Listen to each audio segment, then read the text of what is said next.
평상시 옆구리에 심한 통증이 있거나 소변에 피가 섞여 나온다면 이 질환을 의심해 봐야 하는데요. 네, 오늘 내 몸 보고서에서는 요로결석에 대해 알아보겠습니다. 건국대학교 병원 비뇨의학과 박현근 교수와 함께합니다. 어서 오세요. 네, 반갑습니다. 네, 반갑습니다. 자, 이제 본격적인 여름철이 다가오고 있습니다. 이렇게 기온이 올라가면은 요로결석 환자가 늘어난다고 하는데요. 요로결석이란 구체적으로 어떤 질병인가요? 네, 요로결석은 이제 소변이 만들어지는 콩팥, 즉 신장에서 돌이 만들어지는 그런 질환인데요. 네.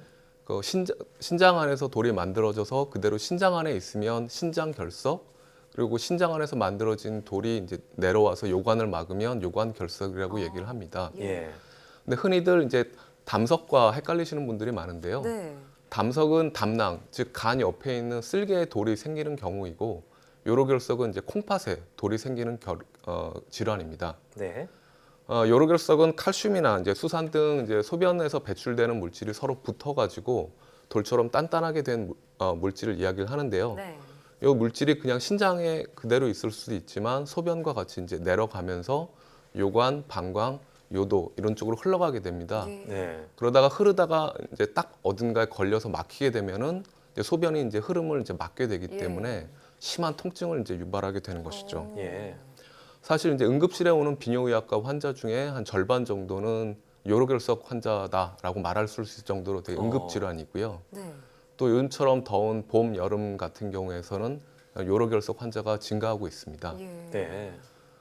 건강보험 심사평가원 자료에 의하면 요로결석 환자 수는 2014년에 한 27만 명, 2016년에는 이제 29만 명, 2018년에 31만 명 중으로 점점점 증가하고 예. 있는 추세이고요. 예.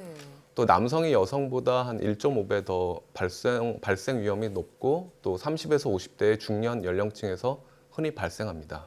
네. 참 요로결석이란 말만 들어도 좀 아프다는 생각이 들 예. 정도로 심각한 거라고 알고 있는데요. 네. 자, 그렇다면 이 요로결석이 발생하는 원인은 무엇인가요? 예, 요로결석은 이제 소변 속에 칼슘과 수산이라는 이제 결석 성분이 뭉쳐져서 생기게 됩니다. 예. 네. 원래 이제 콩팥에서 그 정상적으로 소변 속에 칼슘과 수산을 배출하고 있는데요. 요 수산과 칼슘이 이제 과도하게 뭉쳐지면은 이게 돌덩이가 생기게 되는 것입니다. 근데 이렇게 결석이 뭉치게 되는 여러 가지 원인이 있는데요. 네. 첫 번째로는 이제 칼슘과 수산이 소변 속에 과도하게 많아지는 경우입니다. 예. 예. 그러니까 저희가 이제 식생활 속에서 칼슘과 수산 같은 것이 많이 들어있는 음식을 섭취를 하거나 네. 또 짜게 먹게 되면 소변 속에 이런 칼슘과 수산이 많아지게 되거든요. 예. 예. 그러면은 이제 그 농도가 높아져서 이제 결석 결정이 생기게 됩니다. 예를 들어서 이제 비커 같은 곳에 이제 소금을 계속 넣다 보면 네. 이제 녹다가 이제 굳어지게 굳어지게 되는 결정이 생기게 되는 게 그런 예라고 할 수가 있겠고요. 두 번째는 이제 체내에 수분이 적은 경우입니다. 체내에 수분이 적으면 소변이 이제 농축이 되는데요. 예. 농축이 되면은 또 그 녹아있던 결정이 더 녹질 못하고 나오게 되고 또 이제 결정이 한번 생기더라도 소변량이 적어지니까 몸 밖으로 잘 배출을 못하게 되는 경우가 많습니다. 네.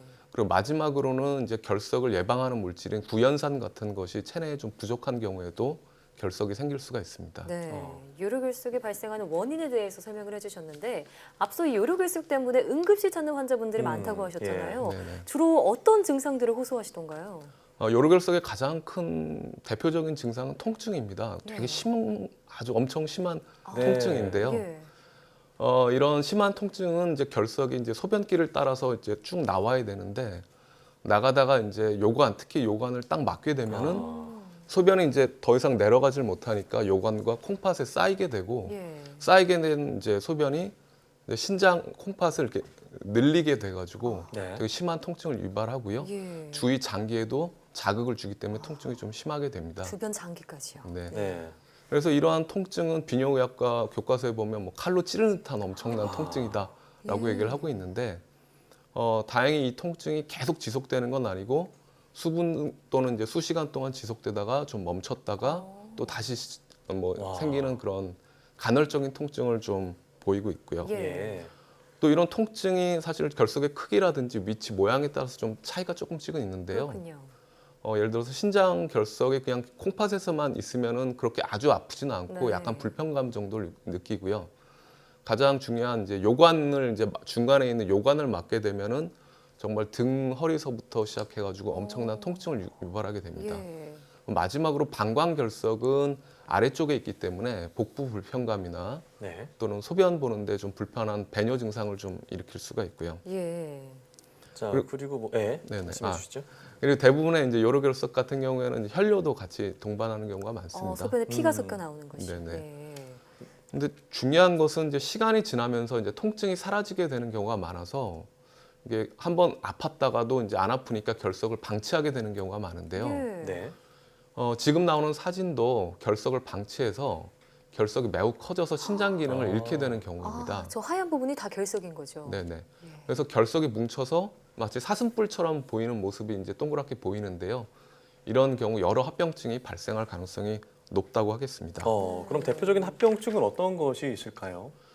대표적인 합병증은 앞서 보시다시피 이제 신장에 물이 차는 수신증, 물 숫자 이제 콩팥 해가지고 예. 수신증이 있을 수가 있고요. 예. 물이 차게 되면 신장의 기능을 잃어버리게 되는데, 그게 이제 계속 이제 방치를 하게 되면 점점점 신장 기능이 잃어버려서 이제 영구적으로 신장 기능이 없어지거나 아니면 네. 만성 신부전에 이를 수도 있습니다.